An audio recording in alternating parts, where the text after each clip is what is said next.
Bon, alors tout d'abord, nous sommes très heureux de vous accueillir ici ce soir à la salle d'AMI. AMI est une association à but non lucratif qui aide les nouveaux immigrants. Les initiales du nom AMI, si vous ne savez pas, c'est Aliyah et meilleure intégration. Nous allons traiter plusieurs sujets ce soir. Le statut de résident fiscal et les échanges d'informations automatiques entre les banques et l'administration fiscale, un sujet qui va être traité par Maître Michel Griner, avocat du barreau de Paris et membre de l'Institut des avocats fiscalistes en France. Nous allons traiter le sujet de Olim en Israël, investissement immobilier spécifique ou particulier.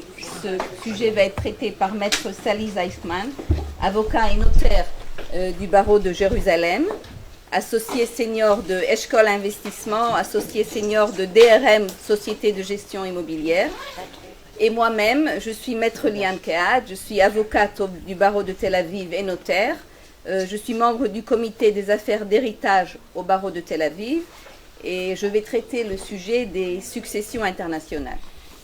Alors, pour mieux connaître le public, si on pouvait savoir, si vous pouvez lever la main, les Olim Hadashim, qu'on sache... Okay. Non, c'est-à-dire plutôt des Olim Hadashim que des étrangers qui ne sont pas israéliens encore. Bon. Ils sont israéliens. Oui, ils sont israéliens, justement. Ils sont israéliens. Bon, en fait... Pardon ? Ah, ok. Bon, en fait, les successions qui contiennent un élément d'extranéité, ce sont des Pardon ? Le micro, c'est pas un micro. Ah, c'est un micro, ça ? Non, c'est pas un micro. Non, on m'entend pas bien ? Non, c'est pas un micro. Bon, bah, non, c'est pas un micro, c'est autre chose. C'est justement. Bon, j'essaye d'élever ma voix. Alors en fait, on parle de successions qui contiennent un élément d'extranéité. Alors il s'agit d'une succession internationale. Dès lors qu'un élément d'extranéité existe dans une succession, par exemple un bien à l'étranger ou bien la personne est étrangère, on parle d'une succession internationale. En fait, le tribunal en Israël a la compétence pour traiter la succession d'un individu dont le domicile au moment de son décès était en Israël, c'est-à-dire il habitait en Israël, ou bien si c'est un étranger, s'il a laissé des biens en Israël. Ce sont les deux possibilités pour lesquelles le tribunal en Israël pourra traiter le dossier. En fait, la loi présuppose que le lien le plus proche du testateur est celui du pays de sa résidence. Et il convient que la décision de valeur de ce pays soit celle qui organise en fait les affaires de sa succession. Étant donné que le lien le plus proche est, selon le législateur israélien, et d'ailleurs dans beaucoup d'autres pays dans le monde, c'est le lien le plus proche et le dernier domicile, alors la loi applicable est en général la loi du dernier domicile de l'individu. Maintenant, quels sont les problèmes susceptibles de surgir ?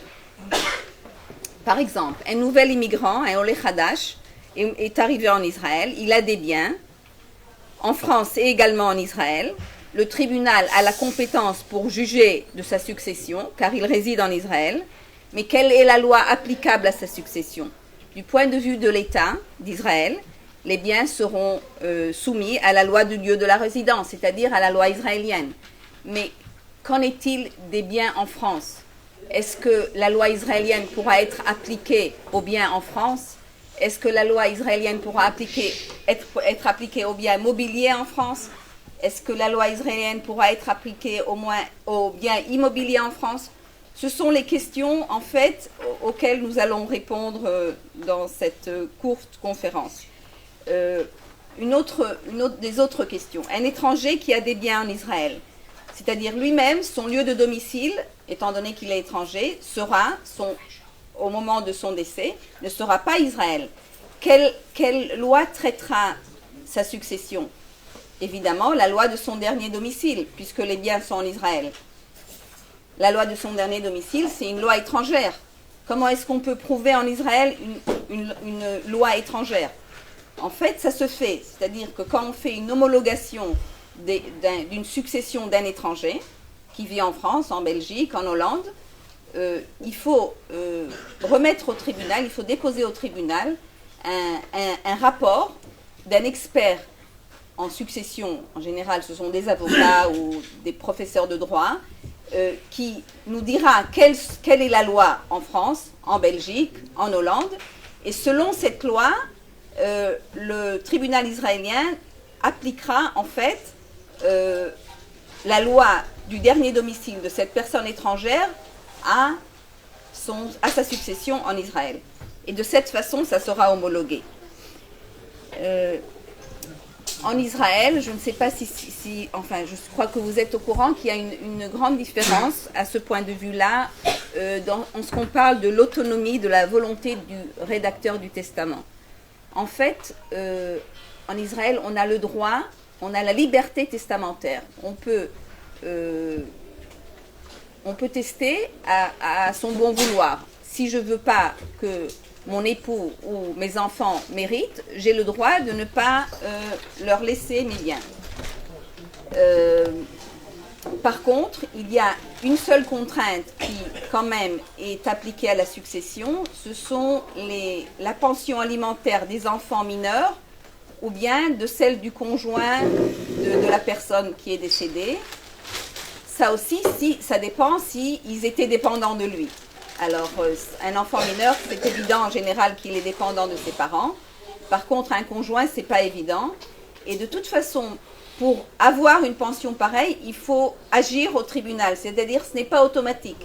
Si les héritiers n'acceptent pas, les enfants et le conjoint n'ont pas le droit. Il faut faire une procédure au tribunal pour recevoir cette pension.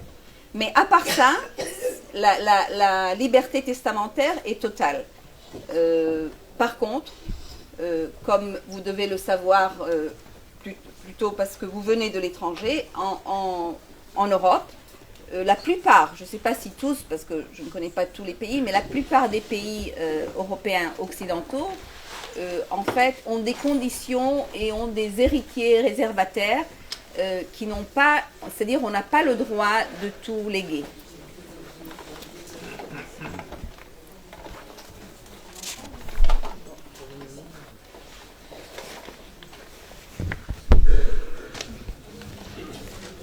Dire que la loi qui s'applique, c'est la loi du pays où a été rédigé le testament.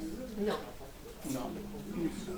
Pas du tout. Comme j'ai dit avant, la loi en Israël, la loi, c'est la loi du dernier domicile du défunt. S'il habitait en Israël, c'est la loi israélienne. S'il habitait en Europe, en France par exemple, c'est la loi française.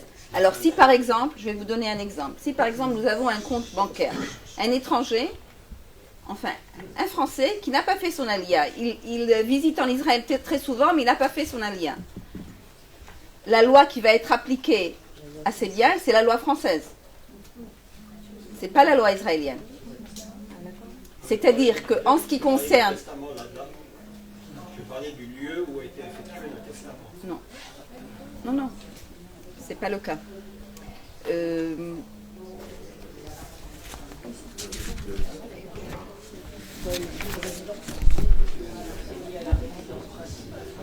Oui, c'est la résidence principale, évidemment, la résidence principale. Ce que je peux vous recommander vivement, c'est de rédiger un testament en Israël, c'est-à-dire de ne pas, surtout si vous avez liquidé une partie de vos biens et acheté des biens en Israël, alors il faudrait faire un testament en Israël. On a eu plusieurs cas à mon cabinet où les testaments qui nous ont été apportés par les clients, on a eu des problèmes avec ces testaments parce que les personnes n'ont pas refait un testament ici, surtout quand il s'agit de biens en Israël. Il n'y a aucune raison de laisser le testament qui a été rédigé par un notaire à Marseille, par exemple, quand plus tard vous allez le faire homologuer en Israël pour des biens en Israël. Alors, d'abord, pour des biens en Israël, il est toujours préférable de faire un testament ici. Mais si vous êtes au Lechadash, ça vaut la peine de faire un testament pour tous vos biens, ceux qui sont ici et ceux qui sont en France, ou en Belgique, ou dans un autre pays. Sur les terres françaises. pour le moment, je ne parle pas des droits de succession. Les droits de succession, c'est vrai, ils sont payés selon où ils sont situés. Oui, oui, mais moi je parle plutôt de la détermination des héritiers. Qui vont être les héritiers? Si on prend un exemple, par exemple, un étranger a laissé des avoirs bancaires en Israël et un bien immobilier en Israël. Il est étranger. C'est bien, la loi applicable, c'est la loi française. La loi française dit que pour le mobilier, il y a les héritiers réservataires. On peut pas les déshériter. Par contre, la loi française, en ce qui concerne les biens immobiliers, elle va renvoyer le cas à la loi israélienne. Pourquoi? Parce que selon la loi française, pour l'immobilier, ce qui compte, c'est la place où l'immobilier est situé. C'est-à-dire que si, dans ce cas où on vient de parler, cet étranger a un bien en Israël, il a déshérité un de ses enfants, il pourra appliquer cette déshéritation envers cet enfant parce que c'est un bien immobilier. Mais pour le compte bancaire, il ne pourra pas le faire parce que la loi française sera appliquée.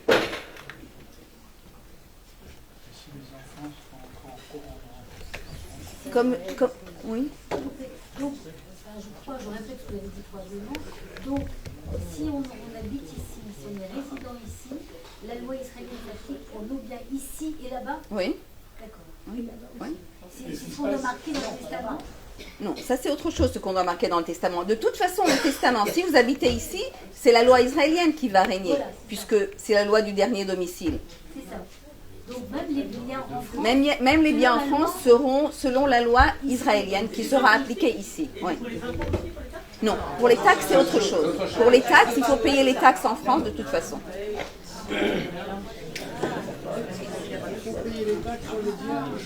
Non, sur les biens en France. Sur les biens israéliens, vous payez les taxes qu'il y a en Israël. Sur les biens français, vous payez les taxes qu'il y a en France.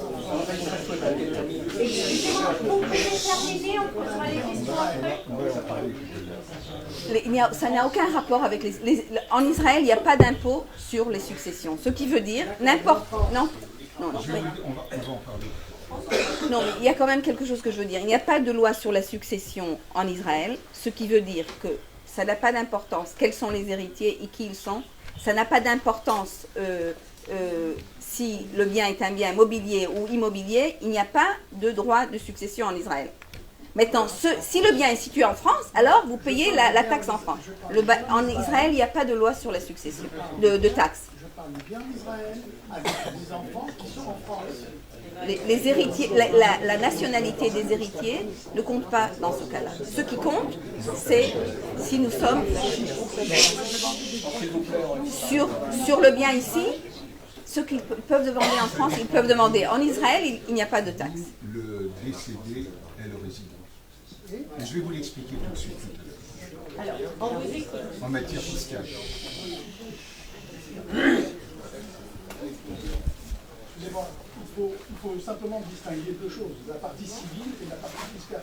Bien sûr, bien sûr, effectivement. Moi, je parle plutôt de la détermination des héritiers. Qui seront les héritiers?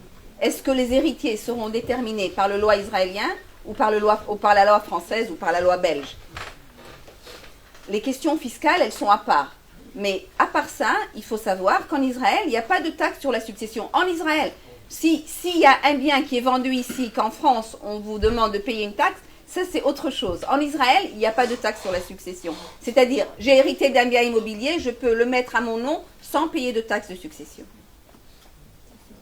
Juste une question, c'est en tant que, avec une théodate israélienne, résident israélien ou touriste? Non, résident israélien, c'est pas seulement une théoudat zéout. Résident israélien, c'est quelqu'un où son lieu de domicile est en Israël, et d'ailleurs, il faut le prouver. Donc le cas de figure que vous parlez, c'est pour un résident israélien, donc il vit en résident Israël. israélien, ou bien aussi les personnes qui font des va-et-vient et qui restent en Israël assez de temps, disons, la moitié de l'année, qui partagent leur vie entre... S'ils ne sont pas assez en Israël, ils sont que de temps en temps ici, malgré ça avec une théodate. Ça, on verra plus tard.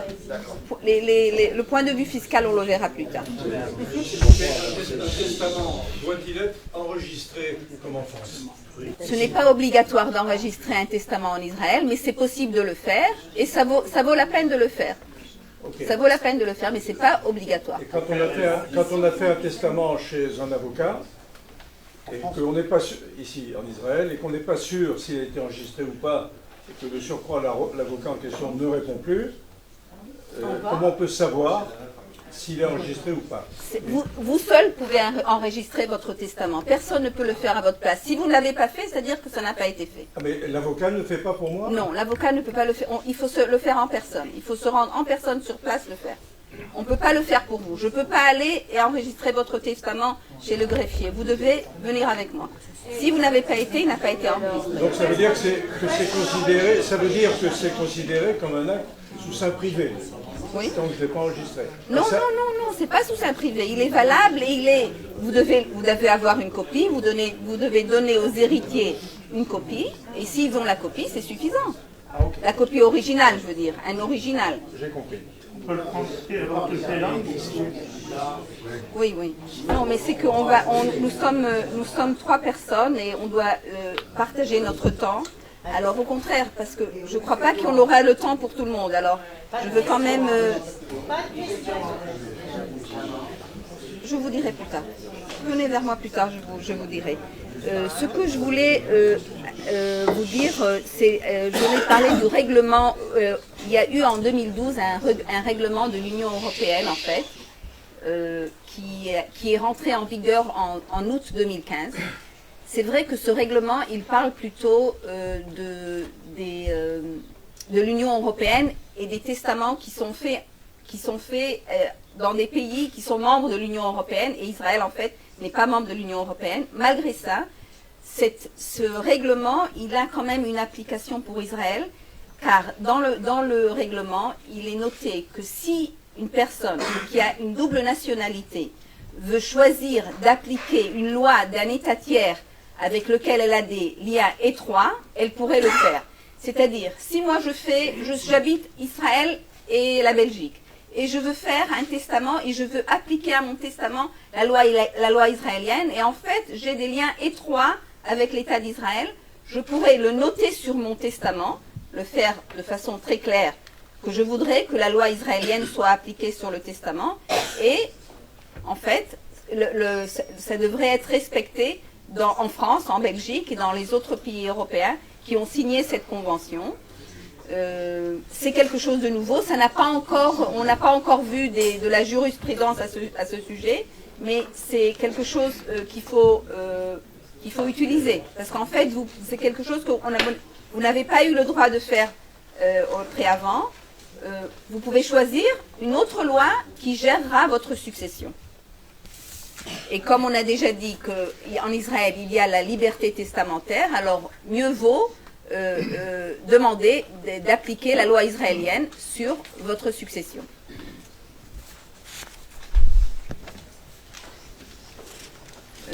Je vais vous parler de 2 cas pour vous démontrer un peu comment les choses se passent aux tribunaux.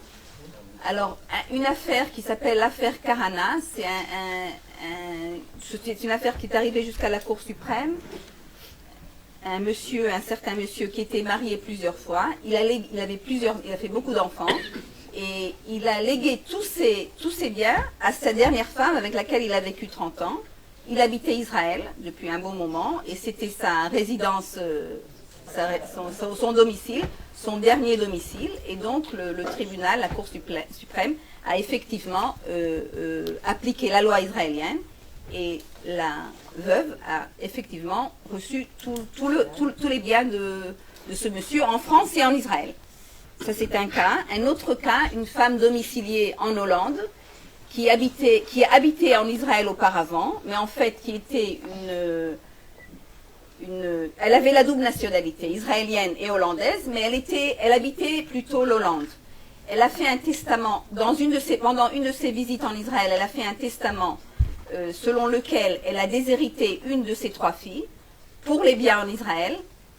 Et quand les 2 filles qui ont voulu homologuer le testament ont essayé d'homologuer le testament en leur faveur, la 3e a contesté, elle a dit il faut appliquer la loi hollandaise, étant donné que ma mère était hollandaise et le lieu de son dernier domicile, c'est la Hollande.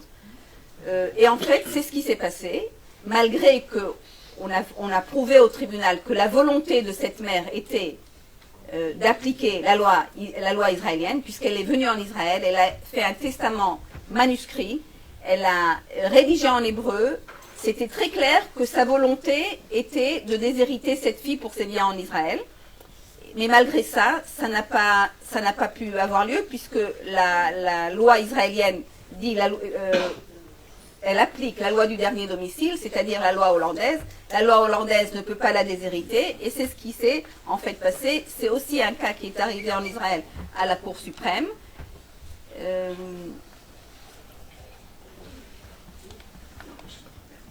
En fait, c'est plutôt...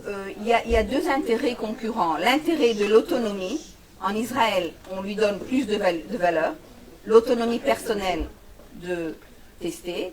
Et dans les autres pays auxquels on a cité, la France, la Belgique, la Hollande également, les héritiers réservataires sont privilégiés, et c'est la valeur de ces pays-là qui est en fait appliquée. Est-ce que c'est le dernier domicile? C'est le domicile où on meurt, le pays où on meurt, ou le pays où on réside? Non, le pays où on réside. C'est parce je peux mourir en Chine et je n'ai aucun rapport avec la Chine. C'est-à-dire la loi où j'ai habité. Et d'ailleurs, aujourd'hui, c'est assez difficile, souvent, de prouver où j'ai habité, parce qu'il y a, dans les temps modernes, les déplacements sont très faciles, et c'est pas facile de prouver. Il y a des cas où c'est difficile de prouver quel était le lieu de domicile de la personne. C'est pas facile.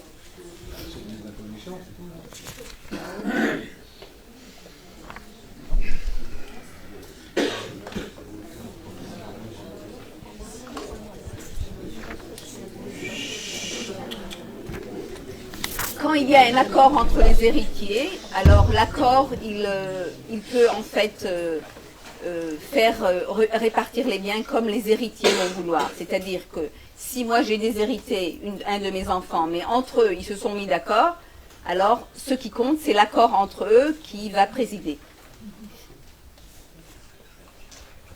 On va voir combien de temps. Alors, quelques questions, vraiment 5 minutes pour passer à la seconde conférence. Vivant en Israël, étant résident israélien, mon ami en Israël, les enfants qui vivent en France, eux sont sous quel régime en cas de décès ici? C'est la loi israélienne qui s'applique. Si eux sont décédés? Non, nous on décède ici, les enfants sont en France. Qu'est-ce qui se passe pour eux? Pour les... D'abord, si vous avez un testament, ils héritent selon votre testament.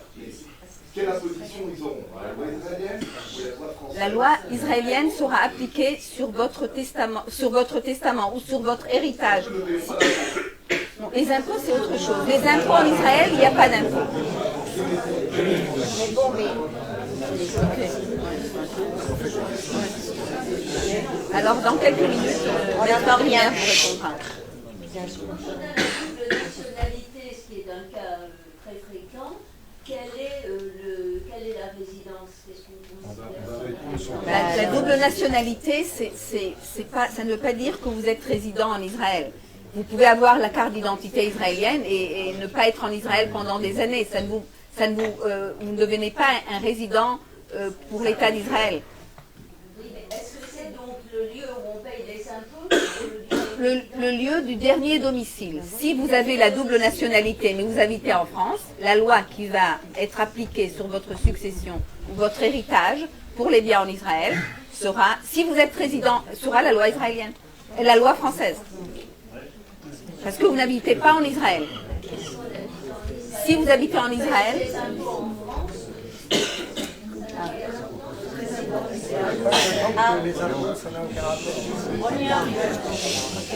D'accord, alors Maître Michel va répondre à ça. Je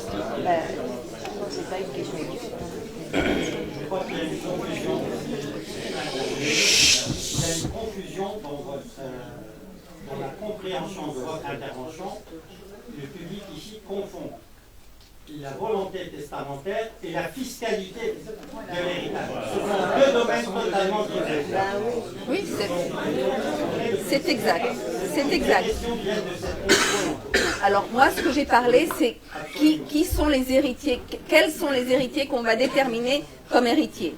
Mais pas la fiscalité. Mais pas la fiscalité. Deuxième thème. Voilà. Vous voulez poser quelque chose?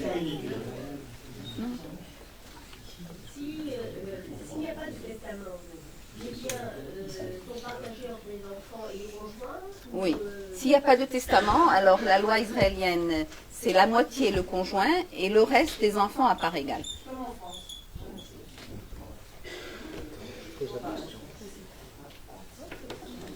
J'ai une question assez simple. Je voudrais donner une partie de mes biens immobiliers à une personne prise dans la rue. Est-ce que j'ai le droit? Oui, en Israël, vous avez le droit. J'ai besoin d'aucun lien de parenté. Aucun lien de parenté. Vous pouvez, il y a une liberté testamentaire. Oui, c'est possible. Il y a aucun, vous pouvez donner tout votre argent à la voisine. Il n'y a aucun problème. À une institution. Il y a 2 ans, il y a une dame qui a fait un testament en faveur de son chien. C'est pas passé, évidemment. Il y a une dame qui a fait un testament en faveur de son chien. Elle n'avait pas d'enfant, elle ne voulait pas ses frères et sœurs ou neveux. Bon, évidemment, un chien n'est pas habilité à élever, mais elle l'a fait. D'accord. Je vous remercie, madame. Mais ce qui reste dans l'héritage pour ce chien, il reste justement de l'argent. À qui on le donne?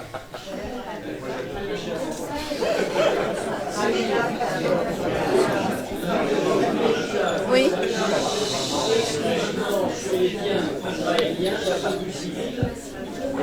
Je n'entends pas. Non, on l'entend bien.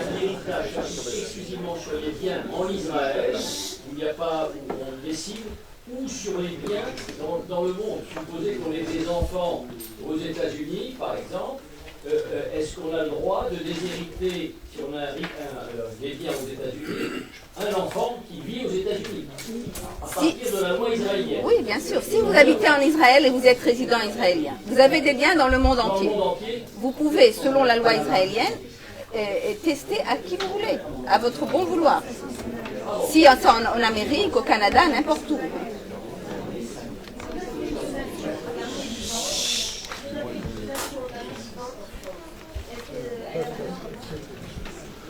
Elle a valeur en Israël, mais c'est beaucoup plus difficile d'appliquer. Moi, j'ai eu un cas dans mon cabinet où il y avait une donation un dernier des vivants. Le juge n'a pas pu la comprendre. Vraiment, ça a été très difficile jusqu'à qu'on a pu appliquer cette donation. Alors, mieux vaut si la refaire en Israël, évidemment. En Israël, d'ailleurs, c'est pas une donation au dernier des vivants, c'est un testament au dernier des vivants. Mais quand on arrive en Israël, il faut faire un nouveau testament. Auprès d'un avocat.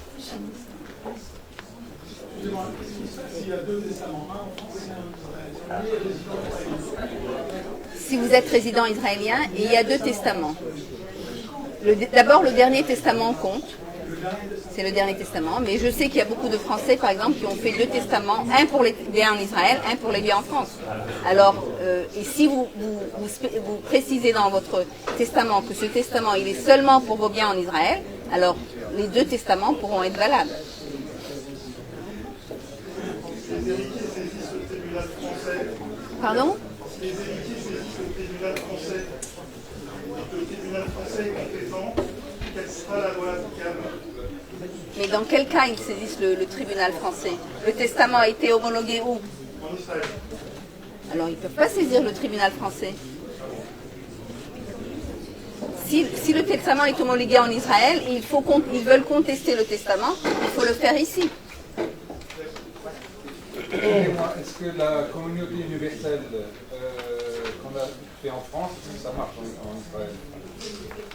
On peut choisir la communauté entre conjoints, vous parlez. Oui, l'universel, c'est-à-dire à la disparition de l'un ou de l'autre, l'héritage va automatiquement, tout l'héritage va à l'autre. Il faut faire un testament pour ça, c'est pas automatique. Si vous n'avez pas fait de testament, ça va la moitié au conjoint et l'autre moitié aux enfants, à part égale. Donc ça annule Alors il faut faire le testament, il faut faire un testament universel dans lequel vous oui, en Israël. En Israël, même s'il a été déjà fait en France.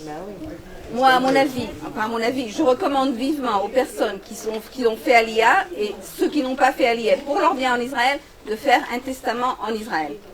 Et de ne pas compter sur le testament qui a été fait chez un notaire français.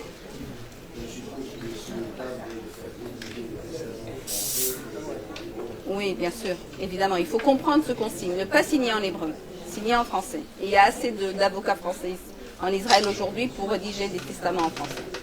Mais la communauté universelle, c'est pas un testament, c'est un contrat. Non, la communauté universelle, si vous parlez quand on est vivant, bien sûr, c'est un contrat. Oui.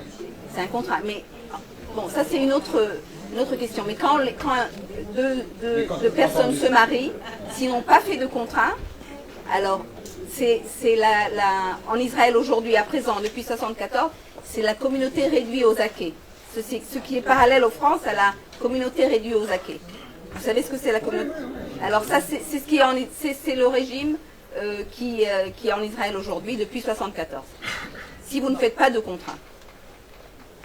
Ok. Est-ce qu'il est possible de faire un testament en Israël pour les biens en Israël et conserver éventuellement une communauté universelle pour les biens français?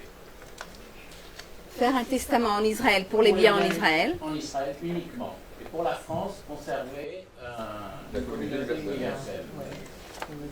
En principe, c'est possible. En principe, c'est possible.